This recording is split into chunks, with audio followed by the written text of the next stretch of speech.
and news credibility. Our first speaker is Director of Innovation at BBC Monitoring, Judy King, who's going to talk to us about using technology and media expertise to detect disinformation.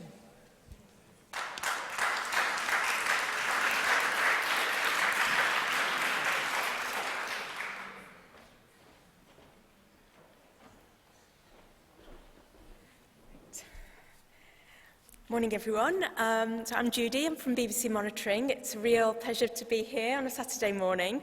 So I'm going to talk to you a little bit about the work of our disinformation team at BBC Monitoring and the tricks and techniques that they use. But before I do that, I was just going to kind of give you a little bit of an insight into BBC Monitoring itself and the work that we do.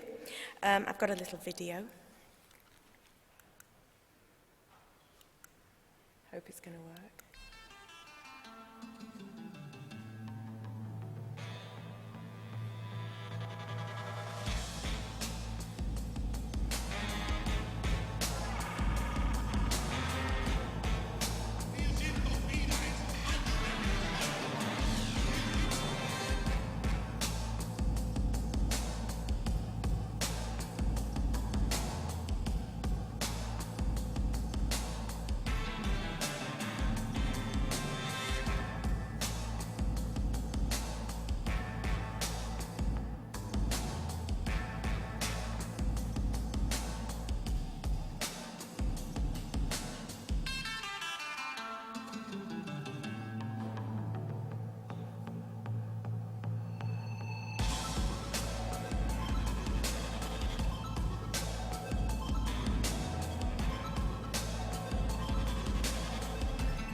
Anyway, at least that's a bit of lively music anyway.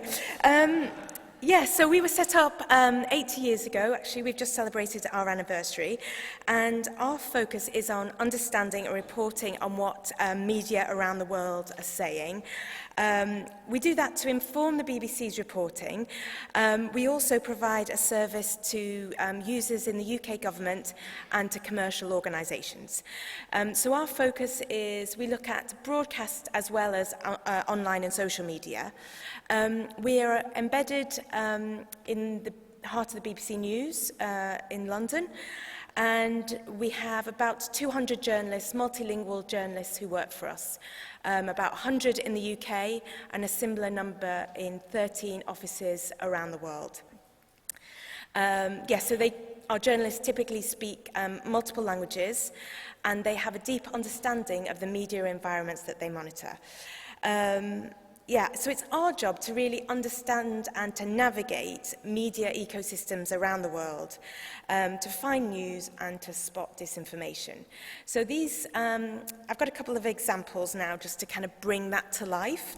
So these are some stories that our journalists have told, really basically using their journalistic instinct and without any particular technology to help them. But anyway, I hope this kind of going to shed a bit more light on the work that we do at BBC Monitoring. So firstly, show you this first clip. It's from a few years ago now, actually.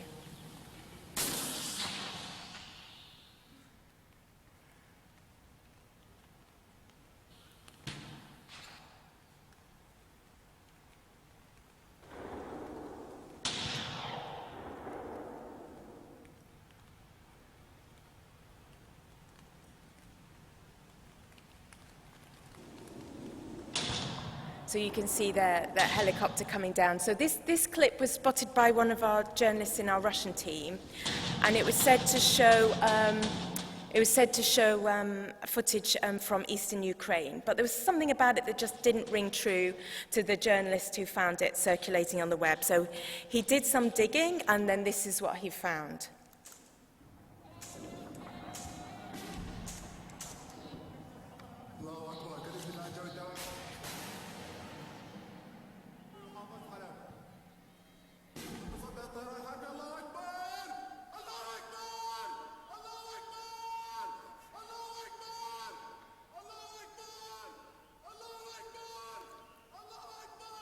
Just got to wait for the helicopter now, it's going to be there in a minute.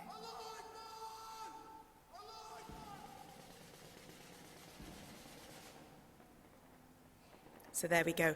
So in fact, the footage wasn't at all from eastern Ukraine. It was from Syria a couple of years earlier. So this was just an example of something that was just happened upon by one of our journalists, and he reported on that. Another example is this one. This is from the North Korean news agency KCNA. And they used it to illustrate a story of Kim Jong-un's visit to a factory. Nothing so special there, you might think. But on the walls, just behind the generals, you can see two pictures which are showing as yet untested missile systems. So you might think, wow, that's big news. However, our North Korean watchers were quick to point out that this is not the first time that North Korea had used this technique, accidentally leaving details of important developments in the backgrounds of photo shoots. We'd seen something recently of a picture in front of the leader talking to four generals, and the picture in front showed a title, Plan to Attack the US Mainland.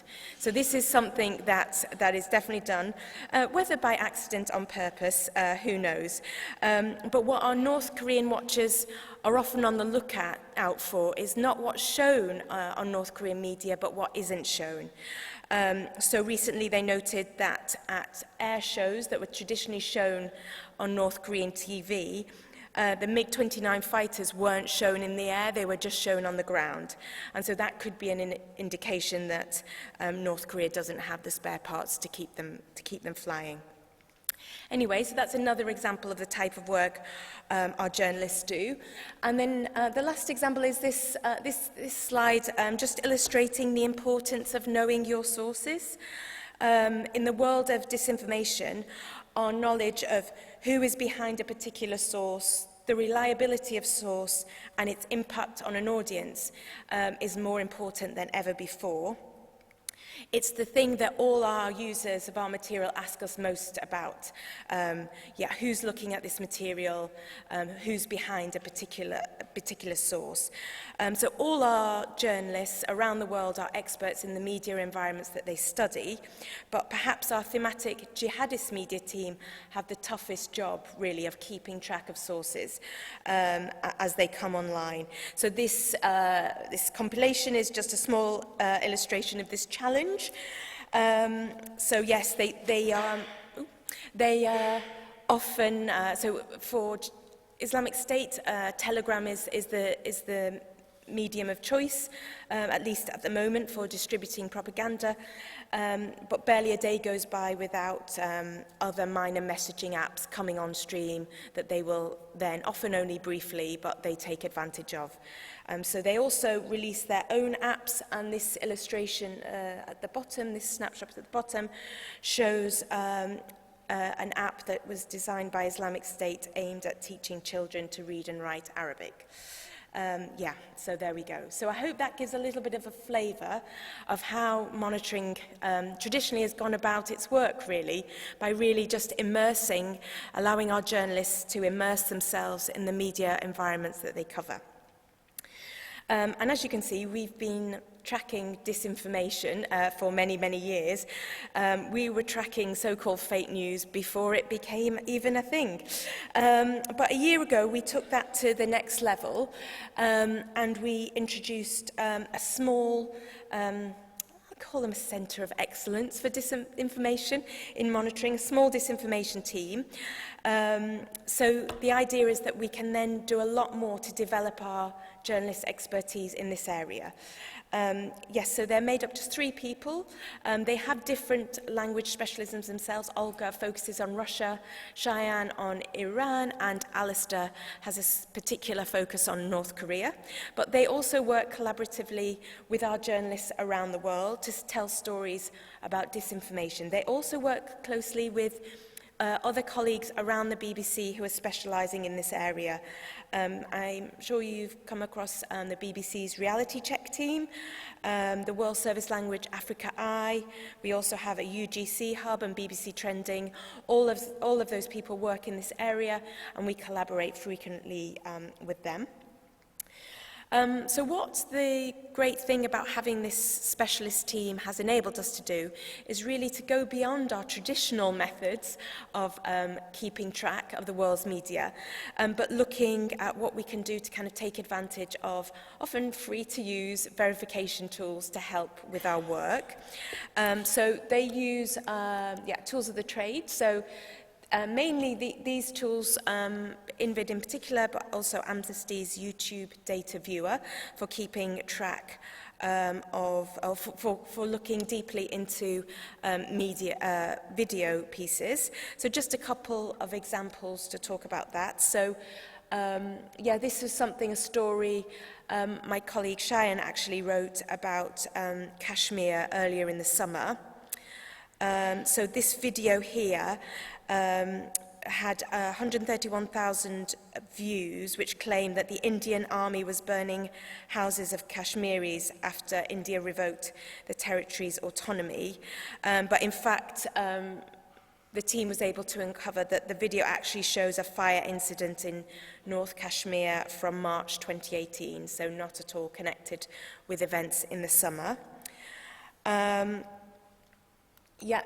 We also did a month-long investigation working closely with Reality Check in the run-up to the European elections.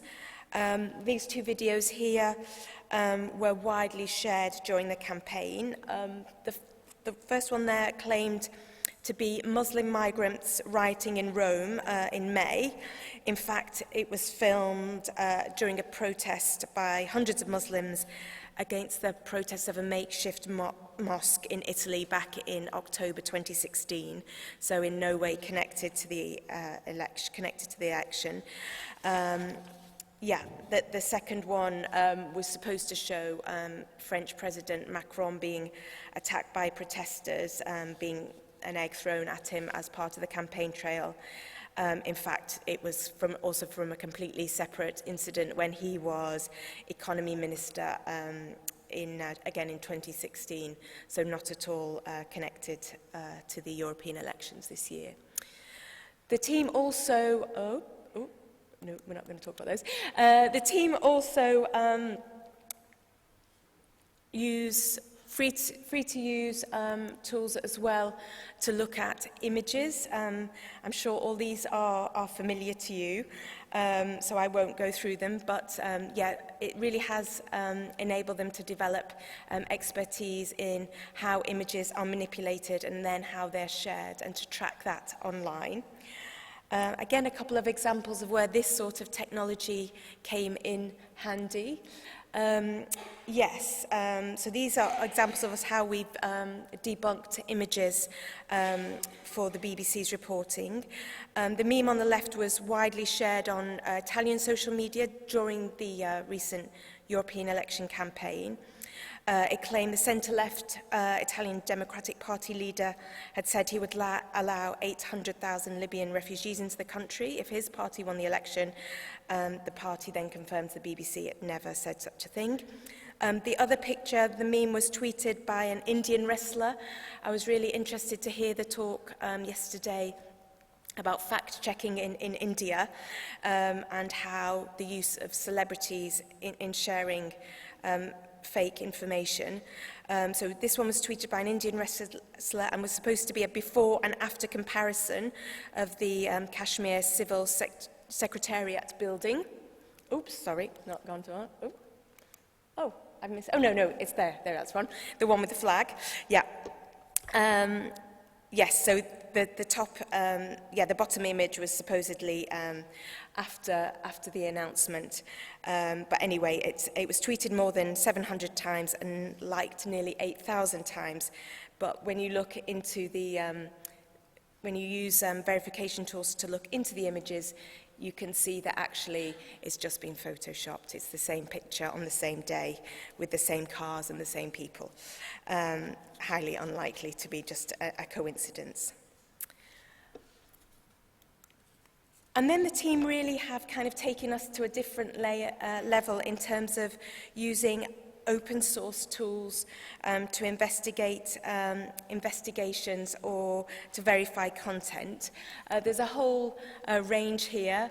I'm sure you have used many of them yourselves or come across them. But what's interesting actually to me is how this specialised team now in monitoring and the expertise they are developing in terms of open source investigation, how that's enhanced the work that BBC Monitoring does as a whole. An example of that is the recent events on the high seas around Iran. And it's kind of hard to imagine. A few years ago, we certainly wouldn't have been monitoring tankertracker.com to tell the story of Iran, but that was a topic we discussed every day at our morning editorial meeting. How times change. Yes, and I know I'm talking at Truth and Trust Online, and it might seem a bit bizarre that I'm now going to just mention briefly the work we're doing in terms of monitoring disinformation on broadcast media. But it is an important part of the work that BBC Monitoring does. We focus not only on the online sources, but we also look at yes, as I said, disinformation that's spread around the world using TV sources. And I'm sure it will come as no surprise to you that plenty of half-truths and disinformation are shared in that way. This is just a small diagram to show the challenge our journalists have in keeping across all those different sources. That's meant to represent their workflow, and the poor person's head is blown off in terms of trying to keep across things. So we did recently introduce a new tool at BBC Monitoring which enables journalists to keep across a wider breadth of broadcast sources by using transcription in different languages. Previously, the only way of monitoring broadcast sources was to sit and watch TV, which might not sound like a bad job, but when you're watching hours and hours of TV, it can become quite draining. And so we're looking for ways to kind of enable them to keep across more sources, broadcast sources, and different types of broadcast material as well. Traditionally, we just watched news channels. We want our journalists to be able to watch talk shows, advertisements. It's often in those sorts of programming that really interesting narratives come through. So we're trialing, developed a new tool called VOLT, Video Language Technology. I came up with the name, so if you don't like it. Anyway, so it works at the moment in Arabic, Russian, Persian and English, and so it basically just creates in nearish to real time a transcript of the live broadcast that they're watching, so that they can, it's not perfect as you can imagine, and there are definitely struggles with proper names, but it does allow journalists the opportunities to keep across a much broader range of technology. So to end, I just wanted to say we heard a huge amount yesterday from the fact checkers that technology would not take over the role of fact checkers, and I am delighted to say that technology, I don't think, will take over the work of multilingual media monitors either, at least not for some time. But I do think that it's embracing technology and how we can use that to kind of turbocharge our journalists is the only way to tackle the challenge that disinformation across the world's media ecosystems is possible. So that's it from me. Thank you.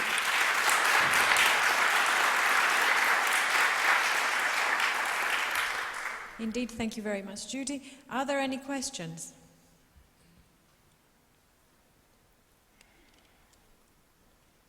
Thank you very much for the talk.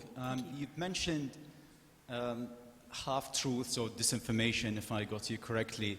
And I'm kind of wondering, so fake news or fake images probably are easier to detect than some other versions of news, for example, that's technically correct, but you know, the selection of what to cover and how it is written is severely manipulated. So I don't know, could you share some information about how you deal with that? Do you try to detect it? Do you try to prevent it? That really is the kind of traditional work of monitoring, if I can describe it like that, actually. And I think it's, I often, well, I've been recently in discussions about deep fake and how often are we seeing that, and actually not so much, really. And I think we definitely see right now the most powerful way in which disinformation is spread is not in, well, you know, you heard yesterday a lot about the manipulated images and in manipulated video. Particularly in certain media environments, Russia is the one that springs to mind, is when it's not that something that's said is an outright lie. There's just portions of it which aren't true, portions of the narrative which aren't true. And also something, again, which we see frequently on Russian television is the same, so for example, the downing of MH17, Russian TV would give multiple explanations to the audience as to what happened, but without trying to, or without in any way clarifying, oh, we thought it was this, but now we've done more investigation and we think it is this. These are just all presented as kind of, all of them are presented as fact. So the audience is kind of baffled by, you know, what actually has gone on there. So, and there's no attempt to kind of explain that. And that really is the work that monitoring does, much more, less so I think on our work which is on the BBC News website or on BBC News programmes, but we do, we have our own website of which much of the information, or some of the information is available publicly, and you can follow us on Twitter and Facebook and read that. But that more granular look at how stories are told, often on TV actually, rather than online, and how there's this kind of attempt to deceive the audience. Yeah, we tell those stories. Are there any other questions? I would like to ask a question if there is one. Okay, the lady there.